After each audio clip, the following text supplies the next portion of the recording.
Assalamualaikum warahmatullahi wabarakatuh. Alhamdulillahirabbil alamin wassalatu wassalamu ala asrofil anbiya'i wal mursalin sayyidina wa maulana Muhammadin wa ala alihi wa sahbihi ajmain amma ba'du.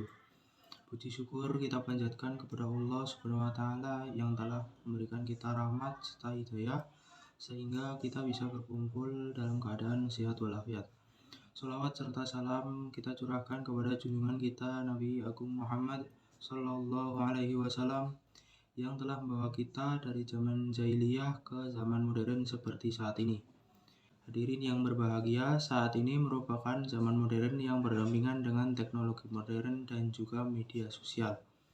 Zaman modern adalah zaman yang dimana teknologi telah berkembang sangat pesat dan tidaklah asing bagi kita saat ini. Teknologinya yang berkembang membuat kita dapat dipermudah dalam berkomunikasi dan mencari informasi seperti media sosial. Kali ini saya akan membahas tentang media sosial sebagai sarana berdakwah. Sebagian orang cenderung berpikir bahwa pendakwah itu tua, berpikir kuno, apatis, dan tidak mau perubahan. Namun tanpa disadari bahwa saat ini justru para pendakwah ini lebih banyak berasal dari kalangan milenial dan bahkan dari kalangan yang sudah dewasa pun telah mengerti bagaimana menggunakan media sosial dengan bijak, yakni dimanfaatkannya dengan berdakwah. Dakwah dapat dilakukan di mana saja dan media apa saja, asalkan masih sesuai dengan ajaran dan syariat Islam, dengan tetap mengutamakan nilai, norma, aturan maupun tuntunan berdasarkan Al-Quran dan Al-Hadis.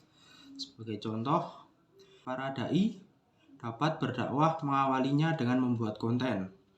Konten dalam media sosial sangat penting karena di dalamnya berisikan strategi dan teknik marketing dan alasan bagaimana apa yang ditampilkan dapat semenarik dan sekreatif mungkin sehingga dapat menarik khalayak media. Dengan hal itu tidak menutup kemungkinan pesan-pesan dakwah yang disampaikan melalui media sosial dapat diterima dengan baik di masyarakat. Dalam perkembangan dakwah tidak hanya berada dalam ranah metode.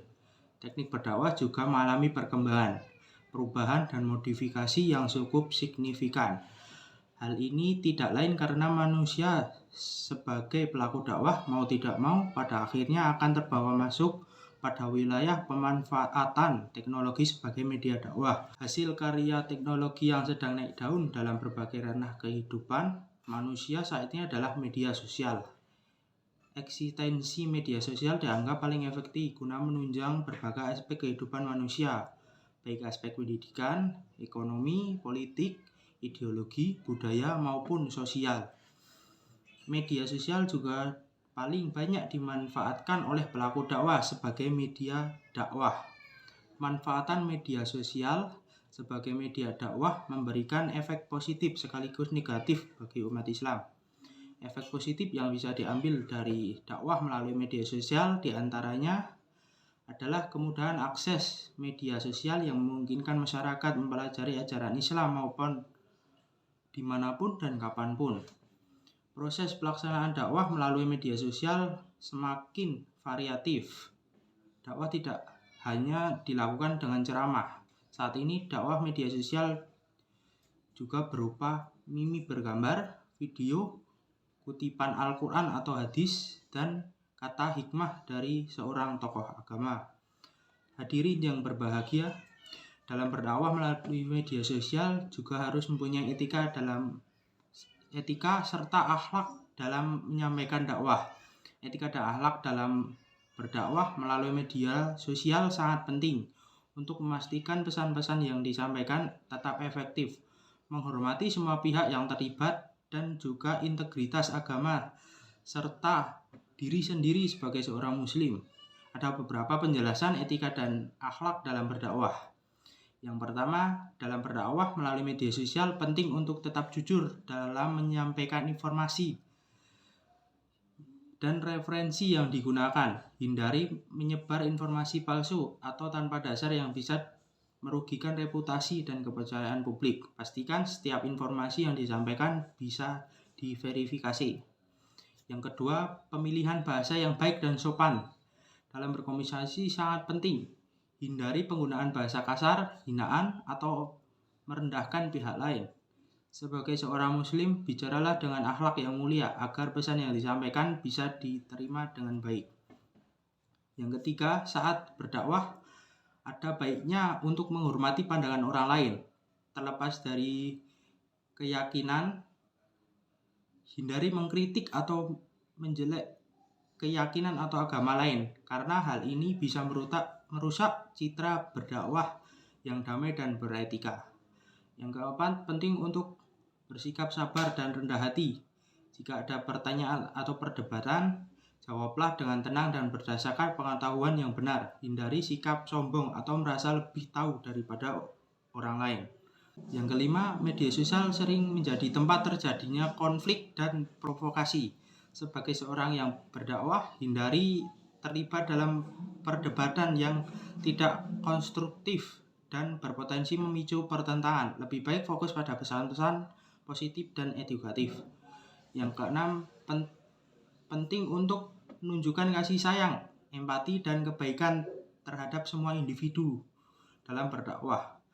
Sampaikan pesan-pesan dengan tujuan untuk memberikan manfaat dan kebaikan bagi masyarakat, bukan untuk menunjukkan superioritas atau menghakimi. Yang ketujuh, belum membagi cerita atau informasi pribadi secara orang lain, pastikan Anda memiliki izin dari mereka. Menghormati privasi orang lain adalah bagian dari etika berdakwah yang baik.